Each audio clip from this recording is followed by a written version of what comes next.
Radio Zero.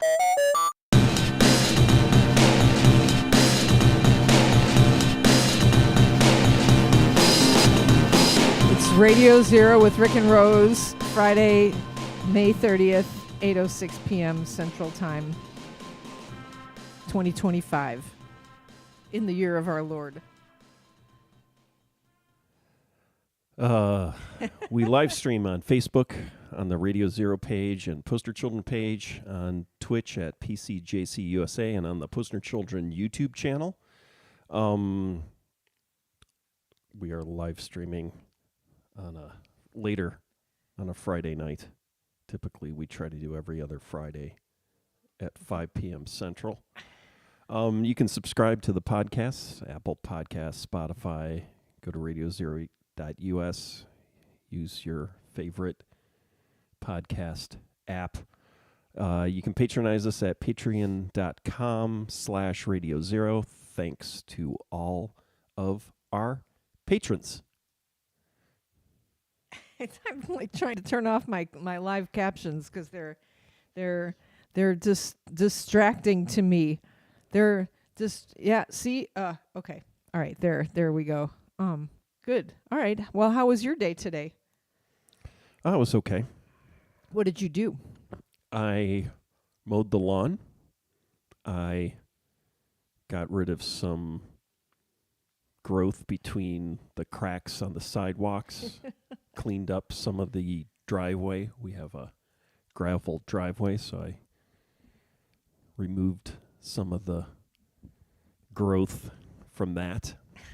How did you do that? Did you use Roundup or anything like that? You don't. Right? No. Yeah, you just pull it out. I have a Japanese gardening knife.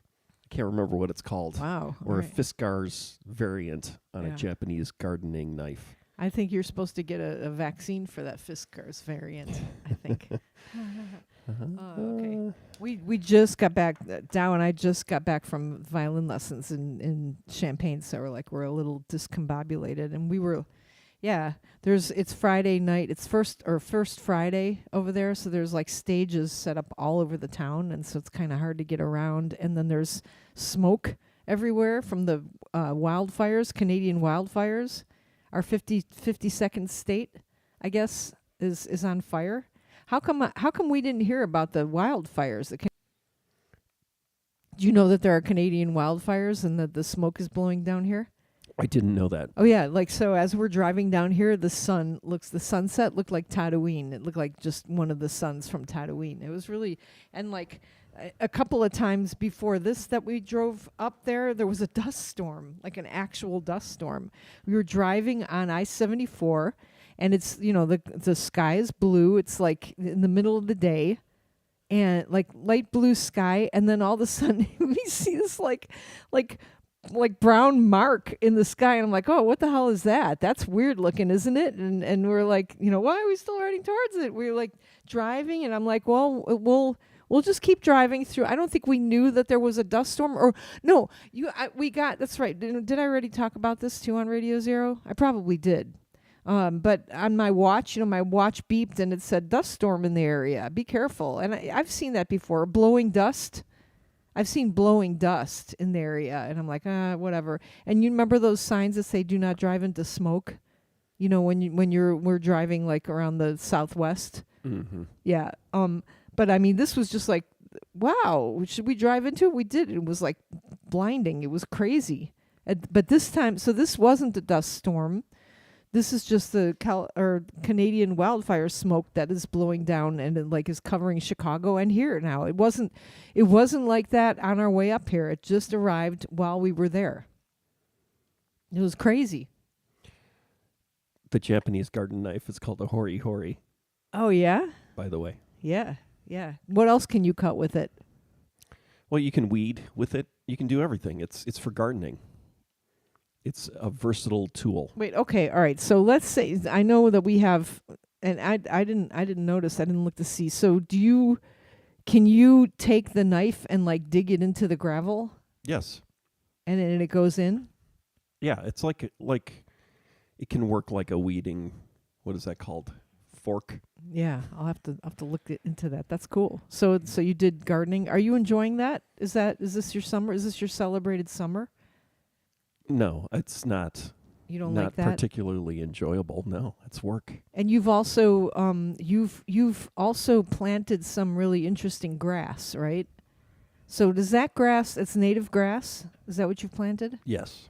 And it's real expensive, right? No. Oh, okay. All right. Cause I mean, real expensive makes it sound like it's really expensive, but I don't think it's that expensive. but are you growing it? You're growing it from seed, right? Yeah. Okay. So you can only grow it at certain times. You can only put the seed down at certain times, right? Spring or fall, but I do fall. The fall seems to work. Yeah. And Well- what's special about this grass? Does it have a It's terminal? native grass. It doesn't Okay. need to be mowed. It kind Yeah. of doesn't grow in up really high. It kind of It folds arches. over, right? Yeah. Yeah. Yeah, it's beautiful. When you first planted it, I was like, what the hell is that? It looks like a Japanese garden. It's really nice. And then I tried to get you to put down like some concrete slabs like in a checkerboard, so we'd have like a checkerboard thing, but you keep saying no. Boy, I don't even remember that. Oh, can we do that? No. Damn it. That seems like something that would be problematic, and then you'd trip over. I don't want to do any concrete. I think everything should be, like a gravel path or a sand. Yeah, I don't. Concrete is bad. Okay, well, You should know that. no, I see pictures, like of like English gardens with like they've got like concrete squares and they've got moss in between them or something, Yeah, It's and really neat. So that's, yeah, It's not good. it's not good. It's yeah. not natural. Okay. It's not native. All right. It's concrete. Concrete is, you talk about like having an electric car or using solar or wind power, and then it's like, but I'm gonna cover everything in concrete. No, I'm not It's not like saying to concrete- cover it in concrete. I'm just saying put a little bit of put a little Just a little interest bit. in there. just a little bit of concrete. No, like I'm talking about like the patio slabs. Yeah, like I'm talking in like about that too. Concrete. in and intersperse them with the grass. You know what I mean? So you have like sort of a checkerboard. So it's grass and like concrete. Just I understand what Okay. you're talking about, but you're talking about concrete. All right. Concrete so is that's not going bad. to happen. So, and is that all you did? Did you work on the Salaryman record or anything? What do I you did. I Yeah. have been mixing. Yes. What's the status of that? Give us an update. No, there's no update. Is it fun? It's work. Because you are trying to get it perfect? No. Just trying to get it acceptable. Trying to edit it down into something coherent. Yeah, because and it's like listenable, it's not consistent. it's all like it's just us playing like just kind of can like, right? Like stream of thought, except we're not can. Yeah. And I you're guess. trying to make it coherent. You're trying to make it like into a checkerboard sort of, right? Like into a pattern. No, I wouldn't say that. A checkerboard, seems repetitive. Yeah. Okay. Yeah, that's not what I'm doing. What I remember is I really like these songs, and I really believe in them. That's really nice. It's really fun. So I can't wait to play them again. That'll be really cool. So all right. So what are we going to talk about? Do you have a list? No, I Okay. don't. Whitney says hi. Heard there was a dust storm in Chicago. Rose, pretty surprising. Yeah. Cody B says, bummed I missed your show. Coincidentally, I was driving through Illinois on my way to Caterwall. Well, yeah. I've seen the pictures. coincidentally. Yeah. I saw the pictures from Caterwall. That looks really, really good. That looked really fun. That's I saw Nick Sakis from Dazzling Killman, but his band he's got a different band now. Do you remember what the new band is called? No, but I think isn't there something's happening with Dazzling Killman though again I too, think right? Maybe, yeah. Later. And then I saw now. Conan Neutron. And I think Greg Norton was up there. I think I saw pictures of him up there. So don't know what is that part of the PRF Caterwall or is something no, else? it's a separate It's a thing. different festival. Hence the different name. I see. So sorry you missed us, Cody. That was like my sorry, not sorry. I enjoyed our show. I thought it was good. Did we nearly die? I can't remember. I did okay. I'm surprised, but I've somehow figured out how to be able to sing sort of for the long term without God. blowing out my voice or anything like that. So Yeah, you were screaming for 75 minutes straight. You were like, well, that's the thing is I was, modulating. oh, okay, all right. Yeah, it was great. Like when we get to King for a Day, and you're like,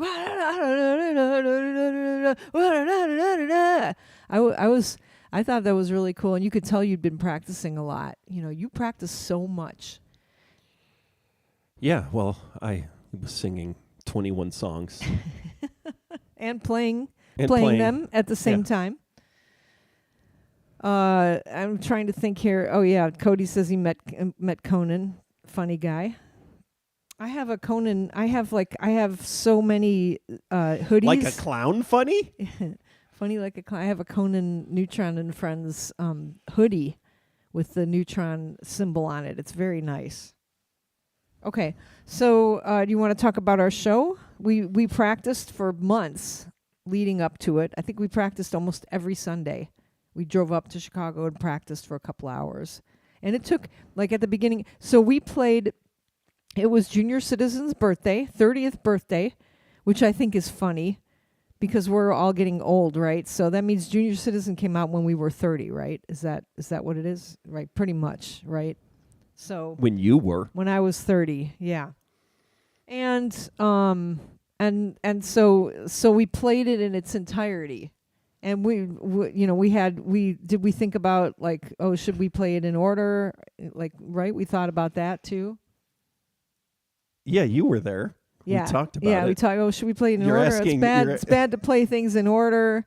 Yeah, I initially did not want to do the record in order. And then it was like, ugh. But then trying to figure out how to do a set list, it's such a pain. It was weird too because like some of the songs we've actually played, right? So we played Junior Citizen plenty. We played He's My Star. Trying to think of what other songs I guess we played Drug I Need once in a while, right? We played okay, maybe we didn't play that in one. the past 20 years. Get a Life we had started with. We would start sometimes with that song. Really? Yeah. Yeah. I mean, I don't remember doing that often, but yeah, maybe on the Junior Citizen tour. Yeah, maybe. Yeah. Yeah. But that would have been 30 years ago. Well, yeah. 29. And then but So Wide Awake, we played Wide Awake that a lot. plenty. Yeah. But there was a set list in the rehearsal space that had Wide Awake on it. That's from it, maybe anywhere from 8 to 5 years ago. So that, yeah, I like playing that song. I'm trying to think of what songs were. So Mustaine we hadn't played. Yeah, that's one I don't know if we ever played that. I mean, we must have played that at some point live, but I don't remember playing it. And so also like that record. So sometimes, when you're a new band, like, and you're doing Flower Plower or something like that, or Daisy Chain Reaction, those songs are around for a long time, and you hone them, you play them in front of audiences, and like you can kind of. I remember like playing Water in front of an audience and going, oh, this is really boring. We should add a second chord to it. We did that with Downwind. I remember we had just the one riff, and we played it. We played it was it in St. Louis with Hum? I can't remember. It was, I remember playing it, and then it was like, oh, we need another chord for that too. Right. So that, and then but by the time, Tool the Man was on Sire Reprise, right? Yeah. Yeah, so Junior Citizen would have been the second record that was on Sire Reprise. It would have been a second major label record. So we would have had a time where we were writing songs and not touring on them. Yeah. Right? Yeah, we lived in the loft. I already had recording stuff. We were doing demos. There's actually analog 8-track recordings of like Junior Citizen and some of the other songs. That's crazy. I'm trying to remember all this. So, Yeah, we had 17. Was that, or maybe that was RTFM? But we had, when Howie joined the band, then we were working on songs. So things like, just like you, we had written in New York while we were mixing Tool the Man. So we wrote that song with Johnny. Drug I Need, we did with Johnny. We did a demo of that at IDFL at some point. so somebody asked me, like, why is Drug I Need on Random HUD and the other ones are on Junior Citizen or something like that? And It's I because it's figured- an earlier, that's what I thought. it's an earlier song. Right. So, and you want to like, so if we had written something with Johnny, then Johnny gets part of the songwriting. Yeah. How do we split up our songwriting? You're asking me questions that you know the answer Yeah. to, right? It's 40-20-20. So I get 20% for writing the words and melody, and then 20% for writing my guitar parts, and then the rest of the band gets 20% off of each song. And I get 67% of the 20% because me being a woman. That's not true. But Yeah, that's not true. and then like on the last record on what was that called? Grand Bargain, Hippie Hills, we had initially written with Howie, but then we reworked it. And so that one we split up. I think I just did 20% among 5. So I didn't take. You didn't take your song or your words, your lyrics. I just split it five ways because to give Matt a piece of it because we had reworked it. Yeah. And where do we get paid these royalties? You know, I think Get a Life on Junior Citizen was also a Johnny song, or at least I remember. Well, maybe we hadn't finished it. We had worked on it, but that was one of the like Get a Life was the riff that we used to try out drummers because it's like a funk riff, but it's in 3, right? It's in 3. Yeah. Yeah, it's a slightly weird rhythm. 2, 3. I mean, it's not that weird, but Yeah. it's weird. It's a weird, it's like, so let's see what they can do if they can figure out something with this. Yeah. You know what's really funny? So this is funny to me. Matt was so worried. I think let's talk about Matt because he's not here. He was so worried that he was going to make a mistake and stuff. And like I think that's when you make a mistake on the stage, it just endears people more to you. I think like at our level, like if we were AC/DC or something, there'd be a problem, I guess, and people paid $500 for our songs, or I mean not for our songs, for our tickets. That'd be a problem. But I don't know. I thought it was I thought it was adorable, but I also worried about him that he was so worried about making a mistake. And well, he was just trying to do a good job and be a good musician, right? And rehearsing and he's fantastic. And wanting to do everything right, which to me is good. Especially since you are going to make mistakes, but it's like if you're just completely free balling it, that's a problem. No, yeah, he's so conscientious, but he's also such a fantastic drummer too. So like I didn't want him to worry so much, but I guess it's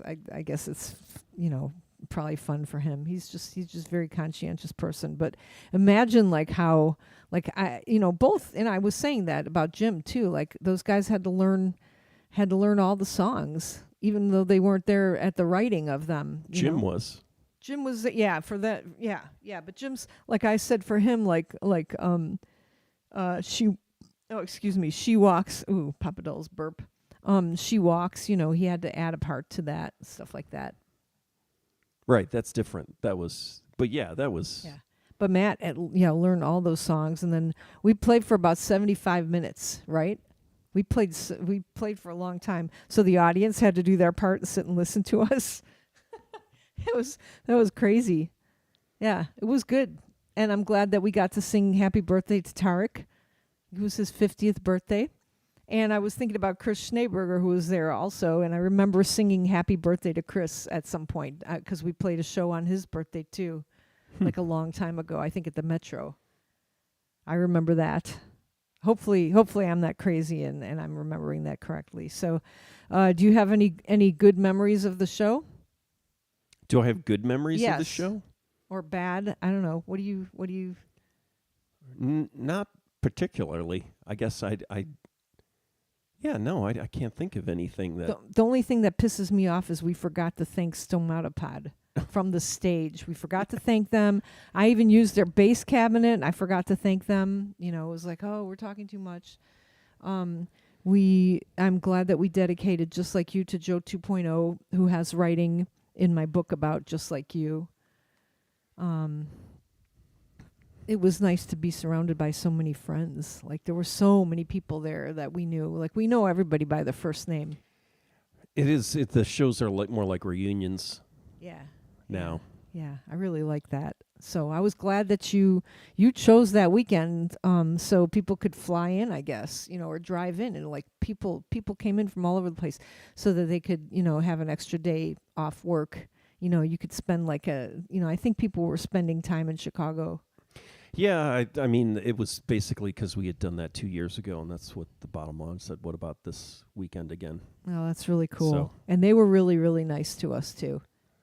They Yeah. were really pissed off. I emailed Kevin like right before, and I'm like the day before, and I'm like, we don't want the barricade, no barricade, and he was not happy, but I guess he was distracted by something else. But he was not happy about having to take down the barricade. But I like our people touching the stage. I like being right that close to them. Yeah, and I it's hate those not like barricades. people are out of control or anything. No. And that's the thing I've noticed. And it's not that I'm a active audience member when I go see shows, but it is. And this was the same with the Bob Mould show. Is like, wow, everyone's just standing there watching.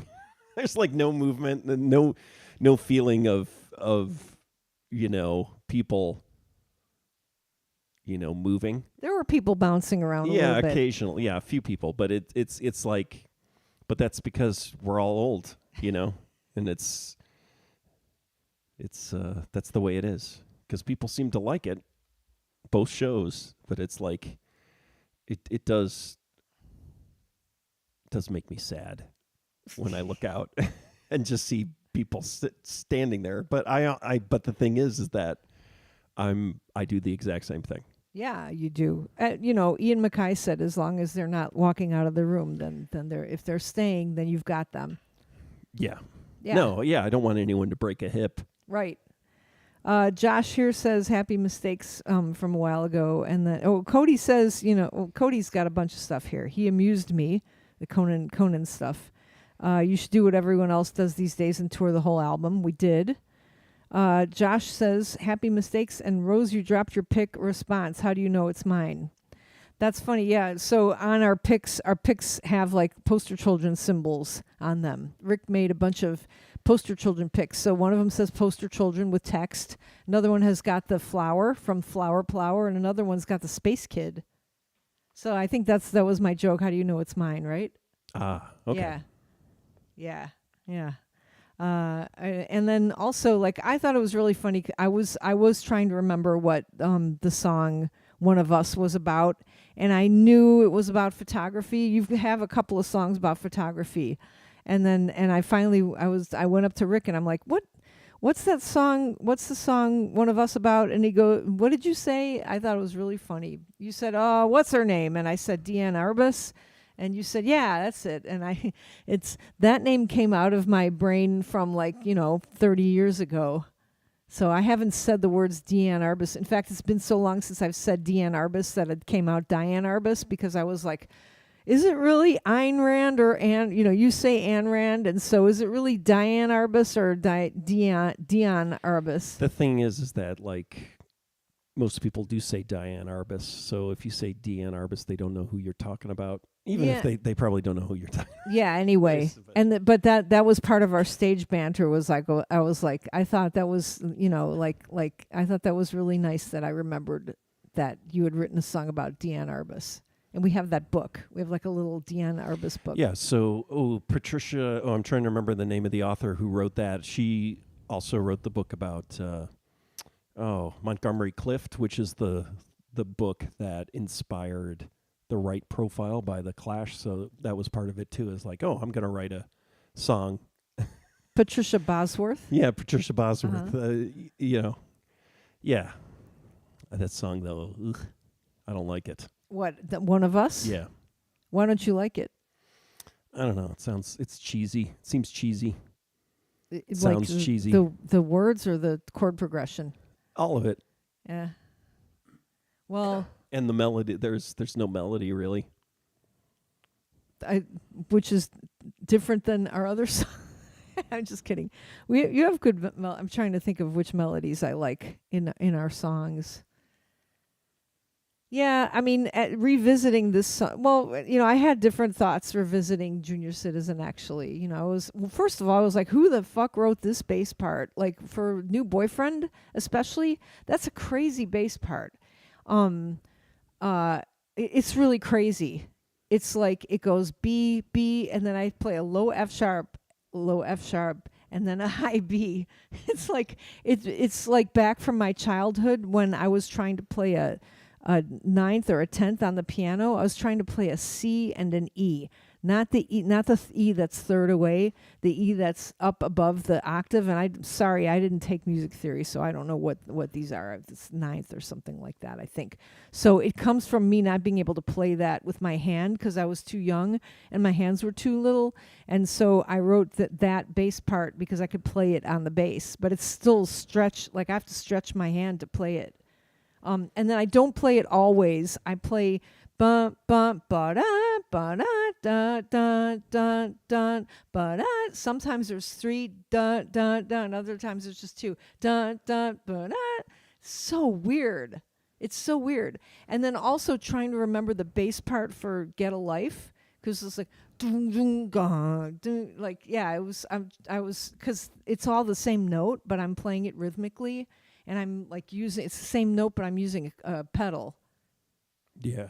Yeah, and I can't hear anything anymore. And so it's hard to hear bass. I was trying to listen to the bass part on my phone, but I couldn't hear it, so I had to just try to remember. Usually, I can remember what I played, but I think whatever I play also goes along with whatever the drummer is playing. So whatever the drummer is playing makes me play certain notes. And then however my bass sounds makes me do it and makes me play different things too. Boy, I had something to say, but now I lost it. Was it about New Boyfriend?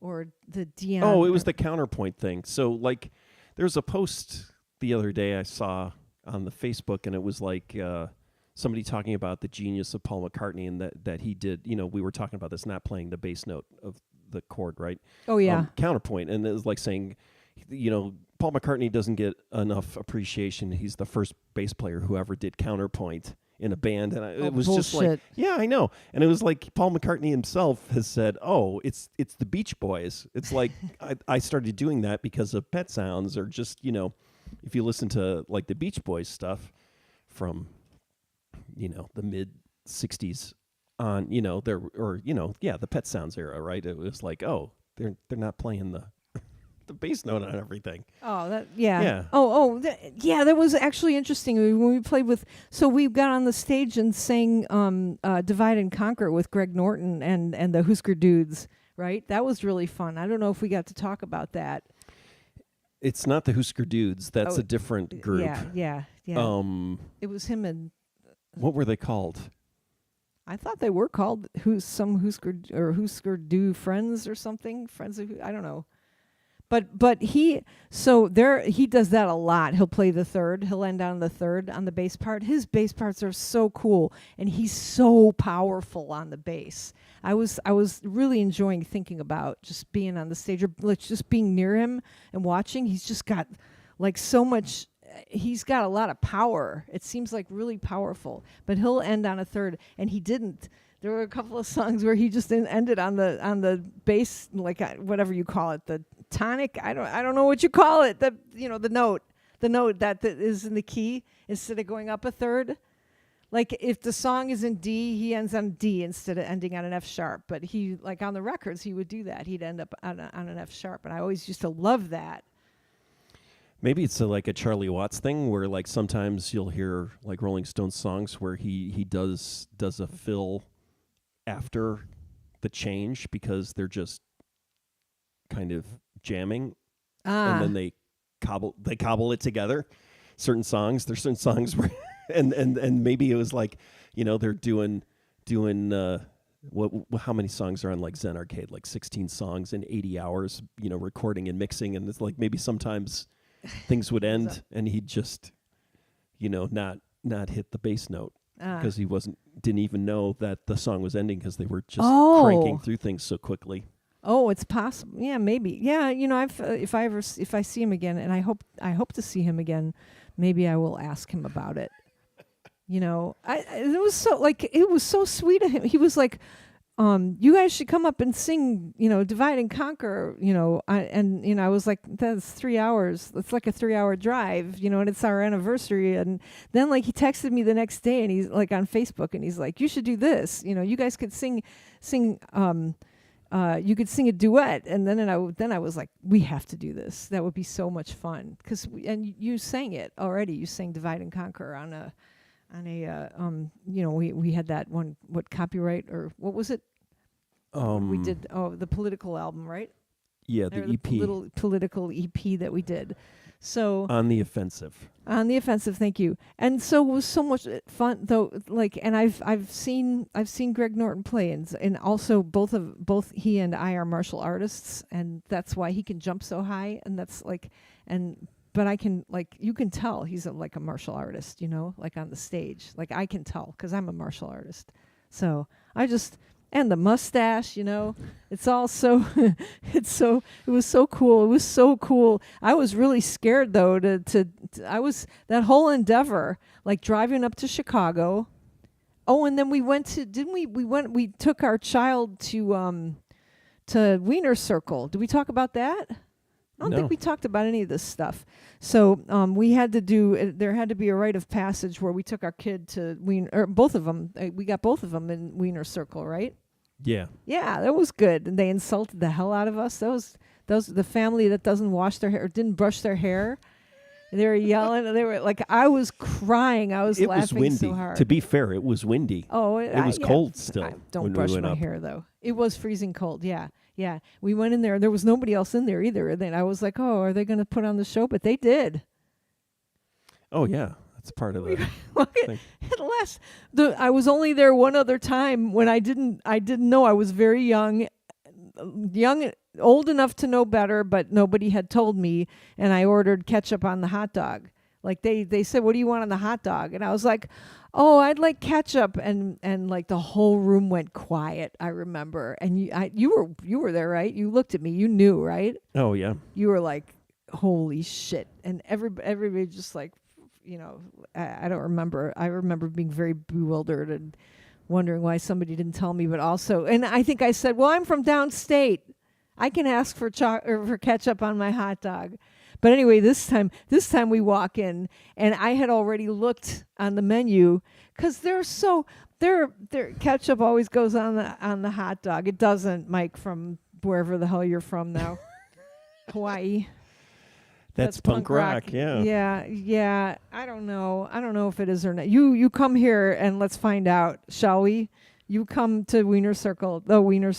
But anyway, the Wiener Circle on their Facebook page, at least they're very left wing, right? They always post anti-Trump stuff all the time. So I figured, okay, they're so left wing, they're gonna have vegan stuff, So I went on their page and I looked and I ascertained that there would be vegan and vegetarian food, and there was. They have they've got vegan versions of everything. He will. Okay, I'm coming with you.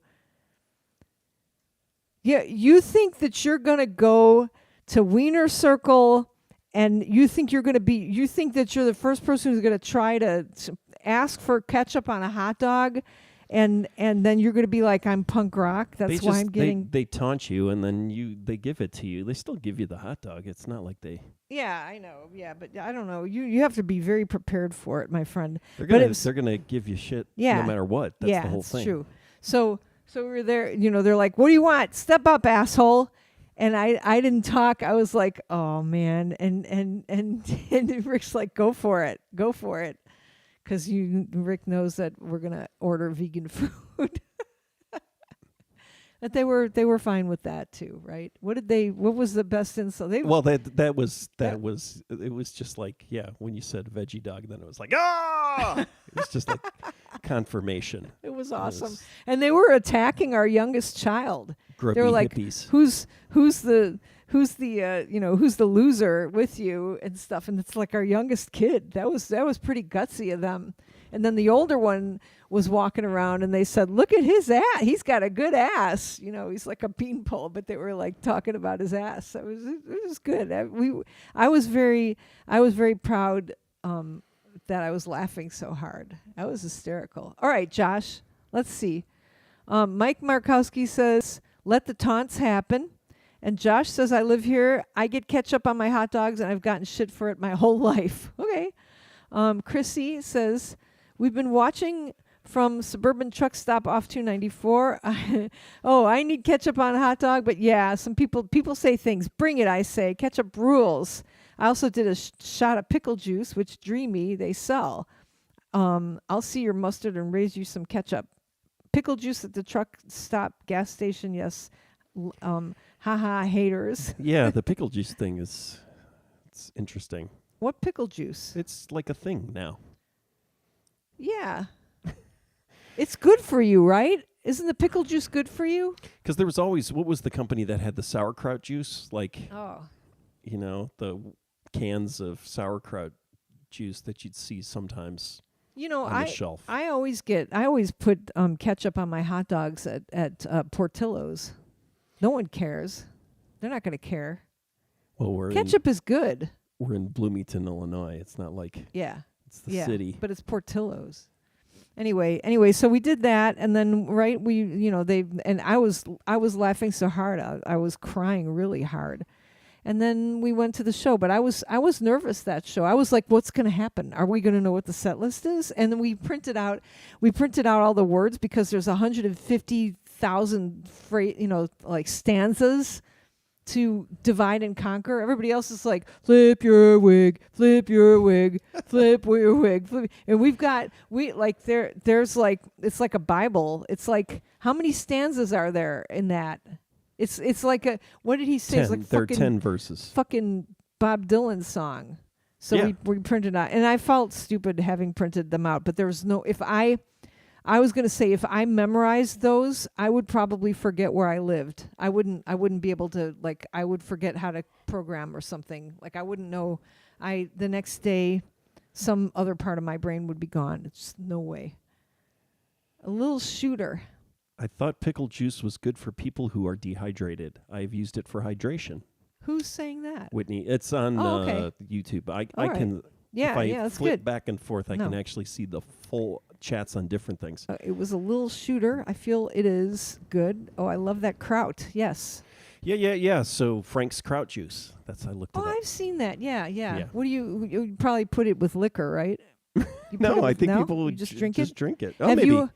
Have you ever drank what is it called? Apple cider vinegar? No. I have. Yeah. I like that. It hurts a little bit. I like ridiculous. it. No, it's not ridiculous. It's probably really good for you. It's probably good for you. You will not die. If you drink apple cider vinegar every day, you will not die. You'll never die. That's another thing that the CDC is put. All right, should we move actually, into the into politics? RFK apple cider vinegar. He's going to be sending huge truckloads of apple cider vinegar to every town in the country. So, and it's not that he did. What I found, I feel like I heard that he's just in with all of the, he gets money from supplements, and so it's not even that he's. It's not that he's an idiot. and he believes this stuff, he's actually making money off of it, right? Is that what it is? He's like making money. He's in bed with some of the I don't know, big supplements. big supplement. Big supplement. Like, I don't know, or is he an idiot? I saw some comedian say, why this, he's a Kennedy, and then she said something like, why we got, what kind of Kennedy is he? Why do we got to get the Timu Kennedy? I was laughing really hard. Yeah, it's just this. It's the kind of extreme naturalist kind of. So, I mean, there's good stuff like, oh, yeah, it shouldn't be, having all this artificial crap in our food. Yeah. And everything like that. Yeah. But then it's like, oh, and then we shouldn't have this vaccine either is the problem. It's like, yeah, it's just things people have gone too far. All right, so yeah, Juan says here, I drink apple cider vinegar twice a day. It tastes horrible, but it's good for you. I don't think it even tastes that bad. I wonder if I drank more, would I feel better? I have to look into that. Yeah, probably. Yeah, you would. The more you drink, the better you would feel. Well, I'm sure there's like there's a tipping point or whatever. Oh, you're saying they're diminishing returns. Yeah, so you're saying that's the word like I was if you looking feel for. good Diminishing returns after one glass. Like if you drank a gallon, you wouldn't feel 64 times better. Okay, so when we got to the Greg Norton show, it was at the G-Man Tavern. I'd never been in there. A Sunday night in Chicago, elderly punk rock audience members and bands.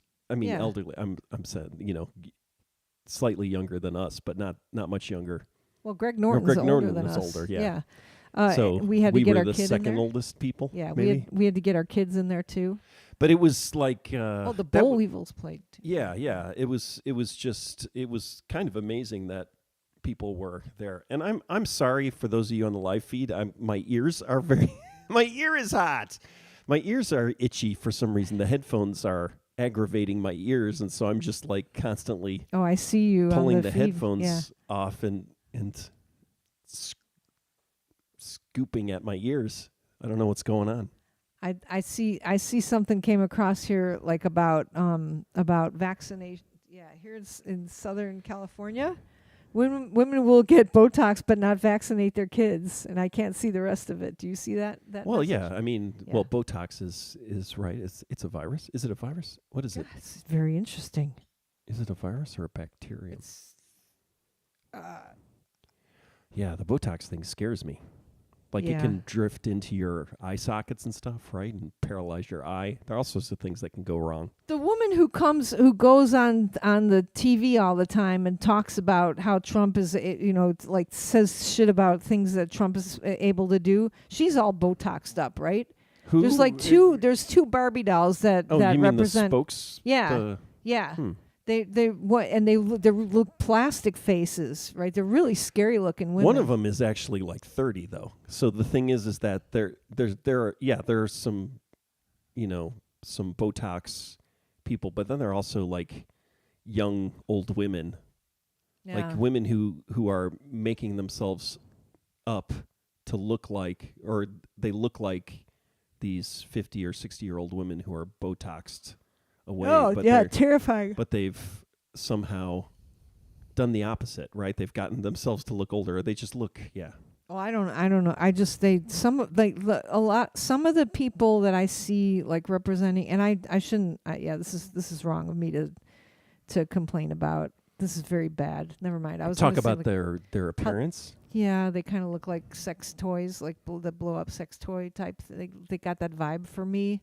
Like they probably had sex. Like it's probably somebody who thinks that Donald Trump is sexy, right?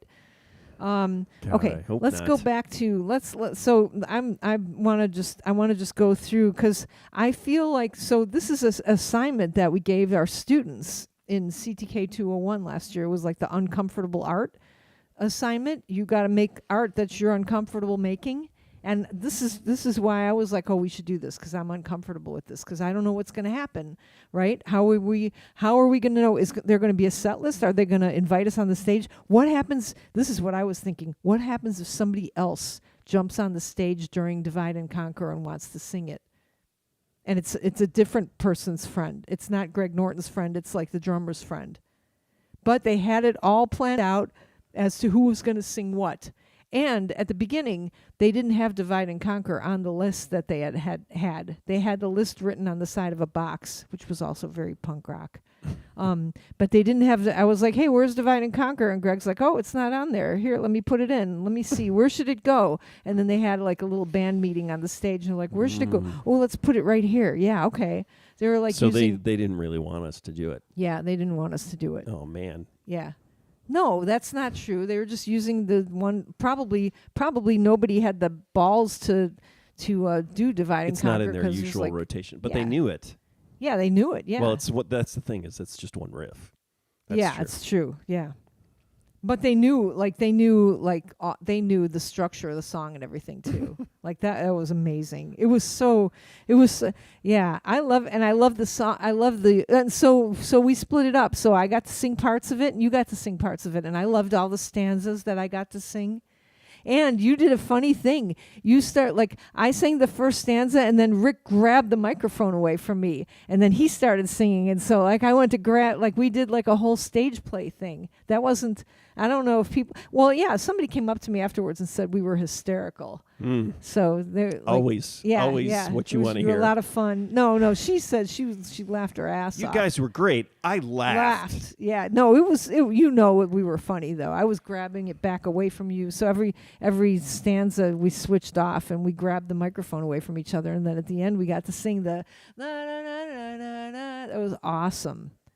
It was so high too. It's also out of my singing range, but yeah, it was really cool. Not in my range. Not yeah. Yeah. So the assignment that we give is about if you do something uncomfortable, then you get like a dopamine hit. You'll be like, oh, if you succeed and don't die during it, you feel really good about yourself. So that's what I was going for. I was like, after we do this, we're going to be so proud of ourselves. And I don't know about you. I don't remember going home. I didn't feel that high stakes, but yeah. Oh, it felt high stakes to me. I was really terrified. We did go home that night. Oh yeah, because the kid had to go back to school the next day. That's right. We did. Yeah, it was a little nuts. That was stupid. Yeah. But it wasn't. He didn't have finals yet. Oh, and he slept, I think, on the way back. But that drive was like, I'm starting to realize that we shouldn't be driving late at night anymore. What? Oh, really? Yeah. What? Yeah. Huh? That's not good. Even though there is Wally's here. All right. So anyway, so we survived that, and so did they. The Husker Du band survived us singing with them. It was really good. The other people who got up and sang with them were fantastic. It was really. We were kind of like the John and Yoko, like we could have just gone up there and yelled, right? We were like the outliers because everybody else, I thought, sang, sounded exactly like Bob Mould. So we were. You think? Huh. I don't know if we were that well, strange. I was a lady Husker Du. That reminds me, though, I have to tell my story about Beatlefest in 1980, 1981. Yeah, it's I went about time for that to come Beatlefest, and then they had a look-alike contest, and people got up on stage, and somebody, Wait, looked where like... was Beatlefest? It was in Chicago. I can't remember McCormick Place, Was right? it McCormick Place? I don't think it was at McCormick Place. No? I think it was more suburban kind of place. Yeah. And, lots of records and stuff, collectibles. And then, they had this contest, look-alike contest. So somebody get up and look like, 1964 George or something. And going through all this, and somebody would sing a song, and then... Like what song? What song would they sing? I don't know. Like Yesterday or something. Yeah. Just that. Yeah. And then this couple came up as John and Yoko. And so it was a guy and a woman. They were dressed up in the, kind of like wedding kind of white suit and white dress. And then they just started screaming, yelling. I love that story. And then everybody in the audience was booing. They were just so mad. They're like, boo! you. Oh, you suck. I remember laughing, and that was when I knew I was Different. I was different. And, it's like I like Who the were you with? and that was the thing is the Beatles. At that time there was kind of a lull. It's hard to imagine, but there was a slight short period of time where the Beatles were not cool. It was like, you mean the band that the Wings guy was in? That was the kind of stuff where it's like Journey's cool. The Beatles aren't. Who were you with? I like the Beatles. I don't know. Maybe Chris, my friend Chris from high school. Probably, yeah, probably Chris. I went with. I don't know who I went with. And then, but it was. I think I was already getting into arty stuff, and like. What's Andy the first? Warhol, What? things Yeah. like that. I was gonna say, what's the first other art? What were the other signs? And some of the signs are in my book, right? What are some other things you remember? Like you were like, oh, I'm different. I like this. Different. I like this. Probably just the art stuff. Yeah. That was yeah. Just being into cool art stuff. All right. Okay. Finding the Velvet Underground and Nico record at the record store. And it said Andy Warhol. It says Andy Warhol on the cover, or at least originally did. And looking at that and going, that's interesting. It's an Andy Warhol record, and getting that record because I was interested in art and pop art, and then it was like I was interested in music, and then finding this weird record that had Andy Warhol's name on it. Why did you? So I bought it. Yeah. How did you know about Andy Warhol? Where would you found out about Andy Warhol? Going to art museums and stuff. Oh, so your parents warped you. Yeah. Oh yeah. No, I had something to say. No, I can't remember what it was. Darn it. Oh, there's a new Moldorama at the Field Museum. Really? Apteryx. I might have to go to the Field Museum. Oh, I'll go up to Chicago with you anytime. I miss Chicago. I want to go back to the Museum of Post-Punk and Industrial Music. Oh, that'd be so great if they had a Moldorama machine. What would the Post-Punk Moldorama machine? We should make that happen for him. So we went up to Martin Atkins Museum. Did we even talk about this? It was the same day as the... Oh, my God. Okay, so you have to go to the Museum of Post-Punk and Industrial Music. And it's so good. You have to register on Martin's website, and then Martin Atkins. And the best part about it is that Martin Atkins takes you around and talks to you. And it's fantastic to hang out with Martin Atkins. It's just fantastic. Like they had, I don't even know. Like they had, so he played drums in Nine Inch Nails for a while. He played drums in. More importantly, like Public Image Limited. Yeah, He's on. Yeah. Metal Box and Flowers of Romance. And, what's the record after that? Is he on the record after that? I can't remember. Yeah. Yeah, you just have to go there and you look at all the stuff there, but then he talks to you about stuff. And he was the drummer when we saw Ministry. We like when Ministry played Mabel's, and they had the chain link fence up, Martin was playing drums on that tour, the chain link fence tour. Which Michael Markowski says, I would love to go to the Post-Punk Museum. We should have maybe we can have Poster Children Day at the museum. I mean, that'd be weird for Martin. It would be weird. I don't understand why we would have a day. We need to be in the, there needs to be an indie rock museum. Well, there's a punk, is it a punk rock museum now in Nevada? Yeah, but then also Henry Rollins has been in the process of putting something together in Nashville. Right. He sold everything and moved to Nashville and bought a giant warehouse. I think he's going to have a punk rock museum too. I think Ian was talking about that the last time I talked to him. I think he was hanging out with those guys. That's going to be the cool punk rock museum. Yeah. Well, this one is the post-punk and industrial. This one is cool. Like it's so great. And it's like half of it is how fantastic it is. And the other half of it is how fantastic Martin is, I think. Okay, so Kevin Dunham says punk mold. Punk moldorama would be amazing. It's like, what would it be? Yeah, what would it be? Yeah, what would you have? There'd be a drum set. Yeah. There'd be Martin Atkins' drum set, no? So boring. Would there It's be good. like a mohawk? like a mohawk like that it's you just could a wear? person with the mohawk. Person with a mohawk and like a nose, like the chain from the nose to the ear. So the best moldorama so far that I've gotten is the Kennedy limousine. Yeah. I can't believe they had that at the Henry Ford Museum. Wait, okay, so how did Sid Vicious die? I forgot. I'm sorry. Gun? Overdose, right? Oh, overdose. Did he? Or did he? No, was it a gun? Wasn't there guns? No, that's just the video for My Way, right? Or that's not even that. It's in the Sid and Nancy, right? Yeah.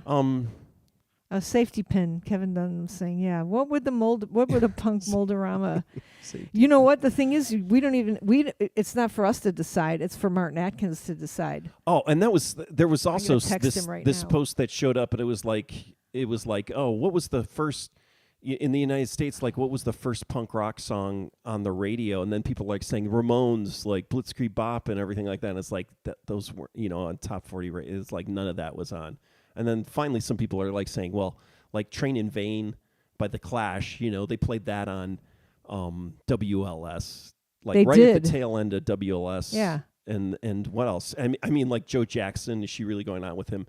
The Pretenders, like Take Me to the River by Talking Heads, right? So they they didn't play anything that sounded like punk rock, right? It was all those kind of new wave edge kind of bands.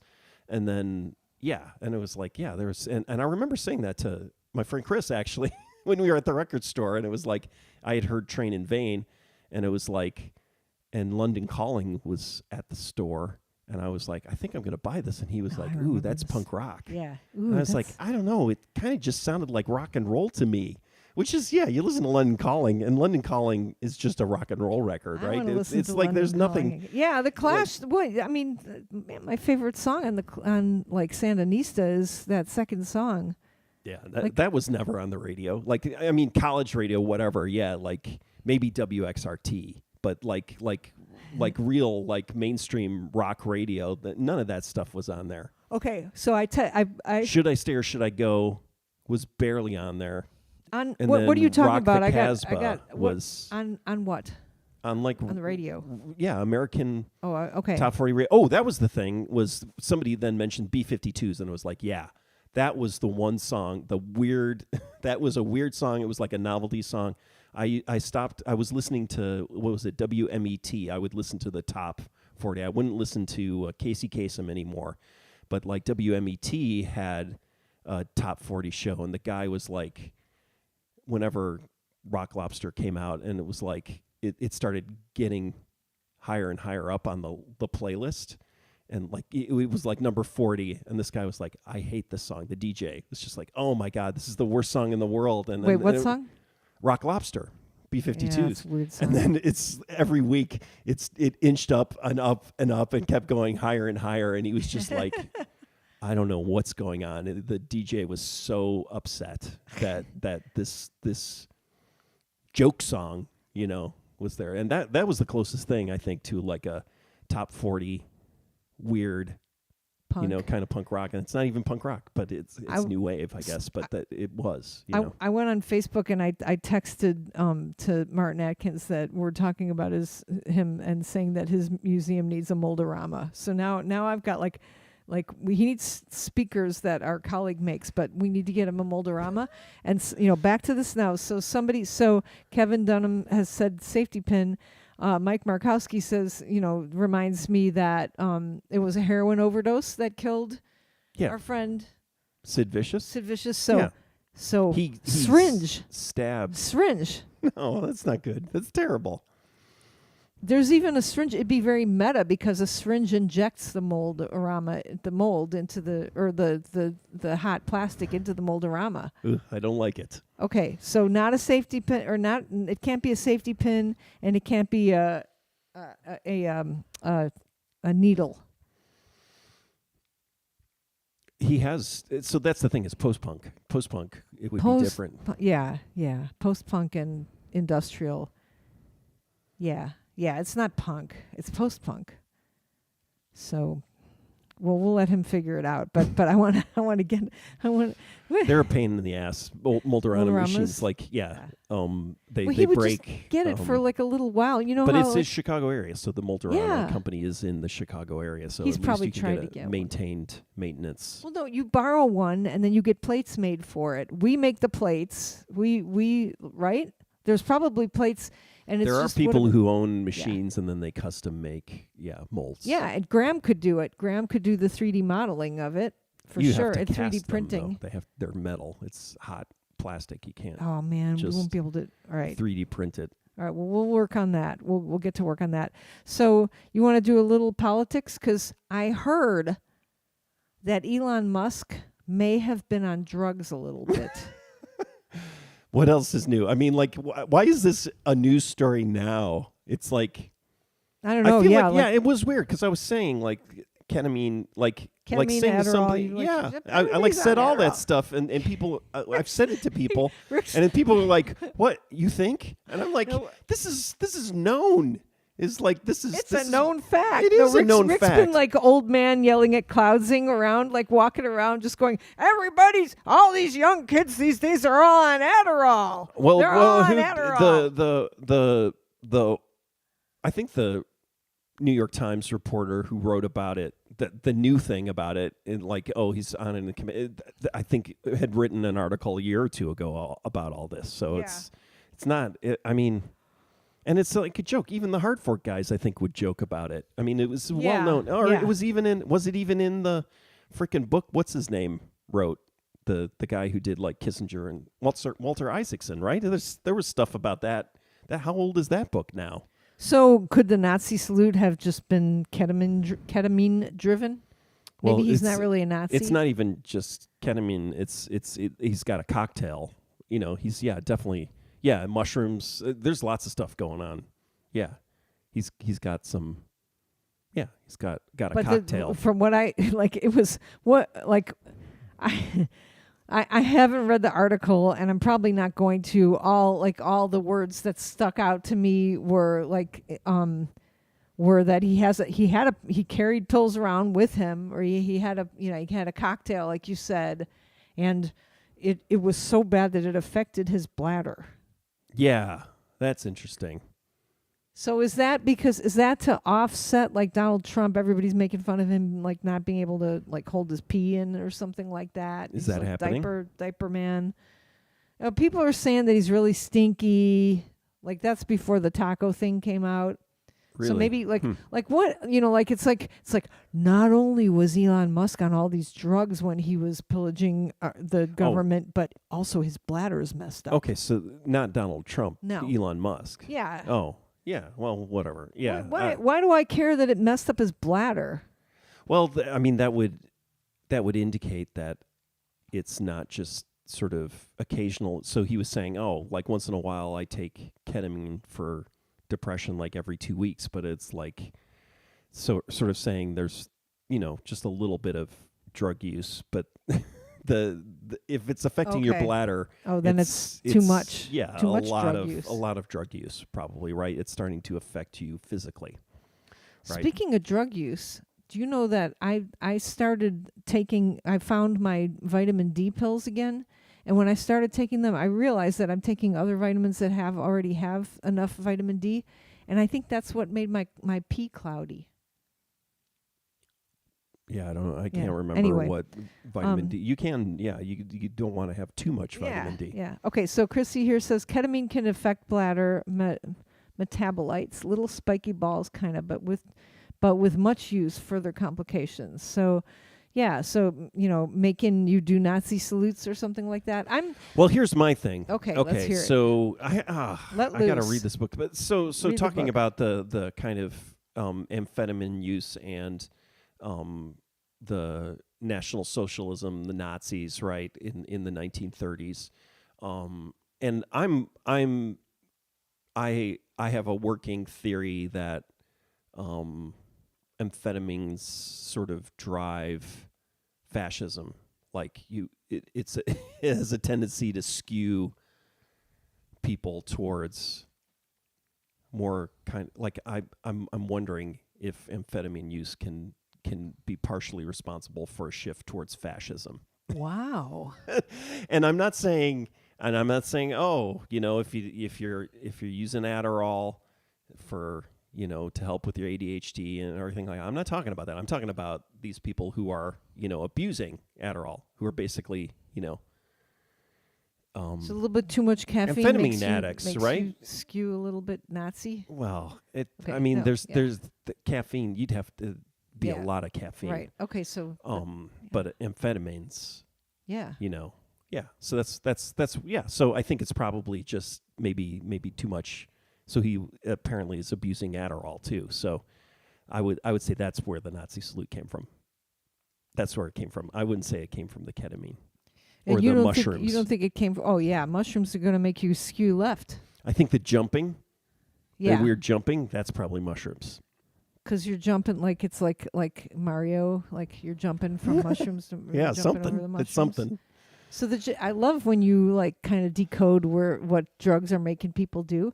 And actually, we saw a guy walking down the street earlier today when we were in Champaign, and the guy was screaming at ghosts stuff, and Dow was like, "What kind of drug makes a person do that?" And I was trying to. He's like, "No, really, come on, tell me. It's not pot, right? Because he's old enough now where his friends are all smoking pot. So." And he's probably trying to figure out. He doesn't want to be screaming at people. I don't Well, it think. could be schizophrenia too. I mean, that's the thing. Yeah, is that's what he there's- surmised. There's lots of things that can happen. And it so- could be drugs before the schizophrenia, making you schizophrenic, or there could be problems before you start the drugs and then you do Aggravated. aggravated, but right. Yeah. But what kind of drug makes you yell at ghosts? Like you start screaming at people? I don't know.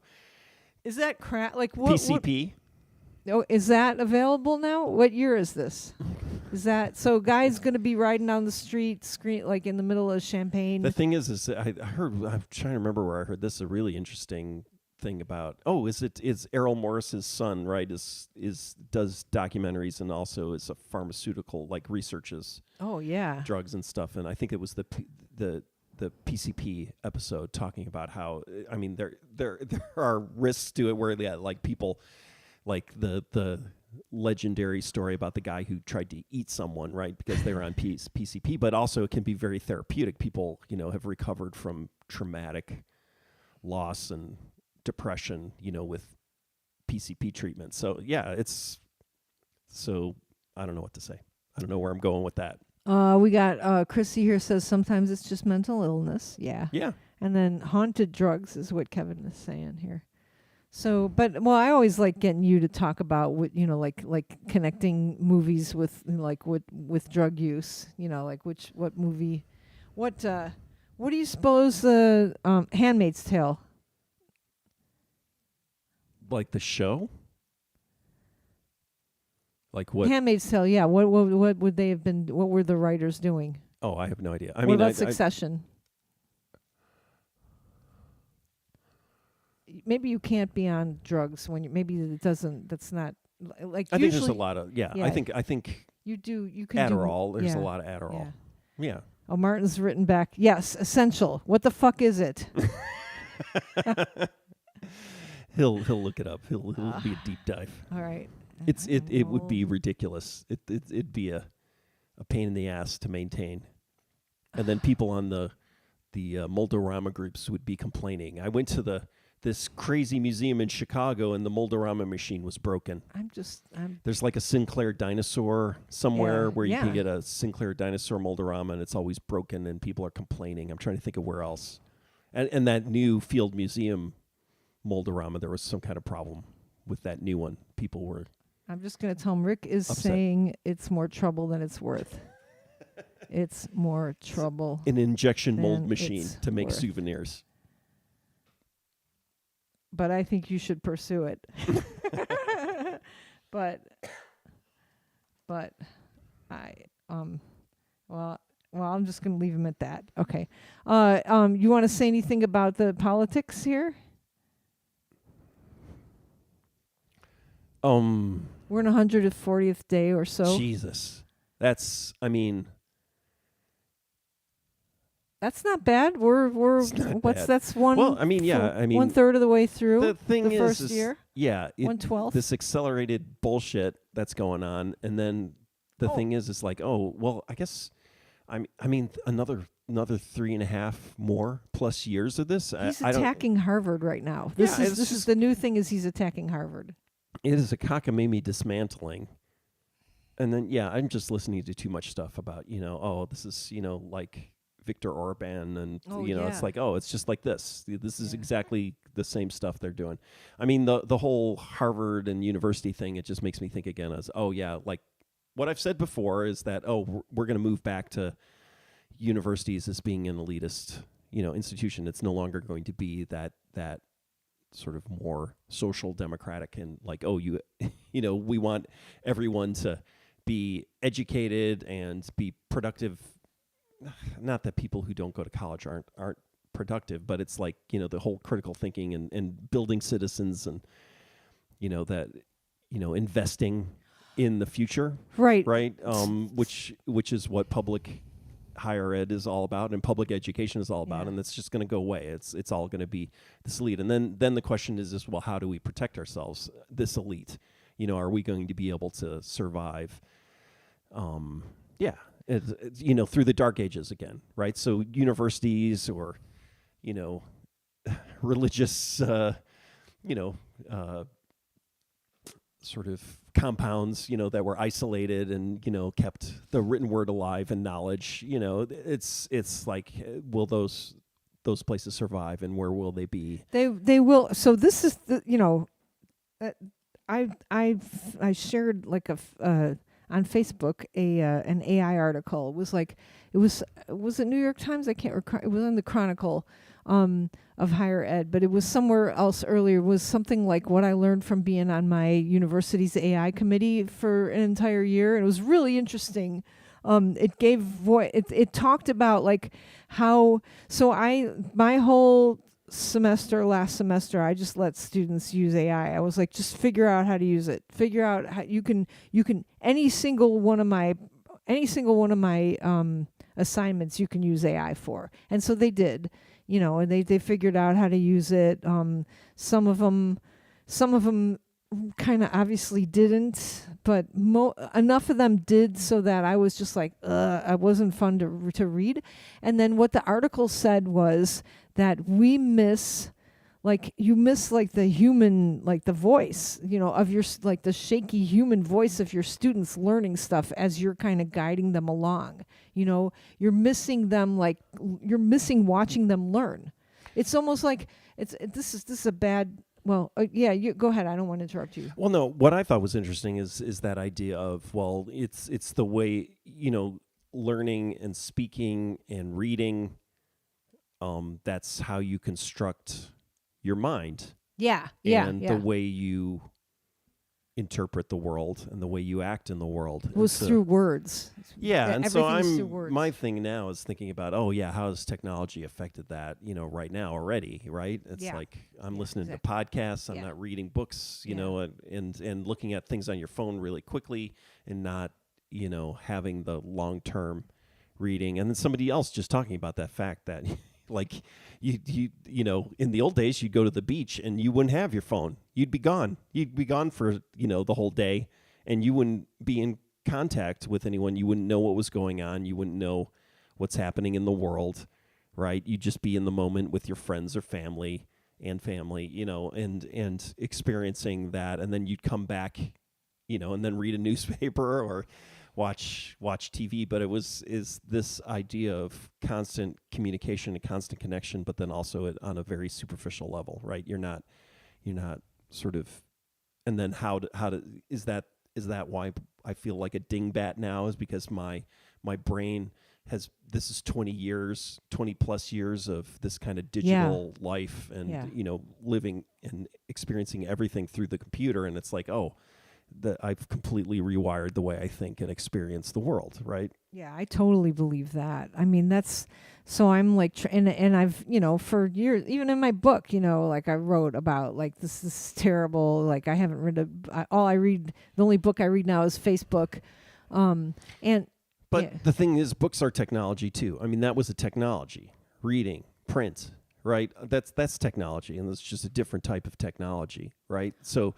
it's not like 2,000 years ago or 5,000 years ago, people were wired to read, right, and experience the world through the written word. So what you're doing is you're going online and you read your news reader stuff, right? And you read the articles on there, and maybe they're shorter than books that you read, but you do that. That's not what I do. I go on Facebook when I see the little red number, and I go, oh, somebody's liked me, somebody's affirmed that I exist, and so a lot of it's tied up in my ego. I feel very egotistical. Like a lot of times I will look to see, or maybe I know people related to us who post stuff, and then they go back, at least they did when they were younger, they go back to look to see how many likes did I get on this post? Am I validated? Like a lot of people are looking for self-validation. And to me, there's a lot of time spent on that. And that's, to me, that's where I'm wasting my life. So I don't want to do that. Yeah. I want to read more. Maybe I'll do it this time. I'll do it because I'm talking about it now. But I read that article. I forced myself to read that AI article, and I'm really glad I did. And what I got it out of the article, or I got it out of some webinar that I took. But like my next semester, every single assignment is going to have an AI policy attached to it, and why it says that. So every single assignment, not every class, every assignment. Assignment 1, here's how you can use AI for this, and here's how I don't want you to use AI for it, and this is why. Every single assignment, and I feel really good about that. Oh, so I wrote back to, I sent Martin the Moldorama website, which I know he could look up by himself, and then I wrote, Rick's saying it's more trouble than it's worth, and he just wrote back, oh, cool. All right, let's see. Joe Christmas says here, I attended Microsoft Build in Seattle last week. 99% of it covered AI, GitHub Copilot, and such. CEO was interrupted during the keynote by former Microsoft employees protesting Israel's army using AI and Azure services to decimate the attacks on Gaza and Palestinian genocide. There was another interruption during the second day's keynote, too. Lots of protesters outside, including Brian Eno. Wow, Joe, you should be on this show. That's crazy. Man. Well, all right. Well, that's the other thing too, right? The president of Harvard's, a Jew, and is trying to explain that his institution isn't anti-Semitic. I heard a little bit of that, at least. I thought that was kind of funny. It's a good thing that they elected a Jew to be president. Elected? Yeah. I didn't know they elected. Mm-hmm. I didn't know it was a democratic process. Does he get appointed? Is it whoever has the most money, whoever donates the most amount of money? Yeah, I don't know. All right, it's an hour and 17 minutes. Thank you so much for listening to us and for being with us at this late time. Yes. All right. Be well.